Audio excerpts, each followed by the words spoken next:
byose wicaho ngaho ko wambwiye ngo ufite amazu ufite imodoka none byose wicaho ngaho nta n'umupfa mutera urimo iyi nzu natagomye se ngiye nicyo wazaniye muri uru rugo rwawe kari muri iyi nzu nibyo wazaniye muri uru rugo rwawe njyewe ibyo naje nkubeshya ubona wasunyemo abagabo muzi kwiyemera di umva nta benshi wazaniye muri uru rugo rwawe urashize none agacuma iruhande rwawe reba ibyo byamubye ukuntu neza umva iyo umenya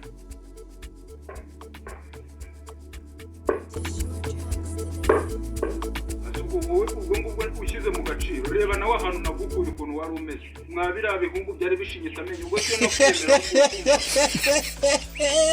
no kwiyemera ati ubwo nawe urireba ukibona nk'umuntu umva iyo mbimenya wese narinda gusanga n'undi muntu umva umusaza nkawe gusa udashoboye n'akazi urashize none byatashye harya ngo nta nyama ntako kujya mu maguru umva ntibishoboka bamagana nyakari ibintu birakaze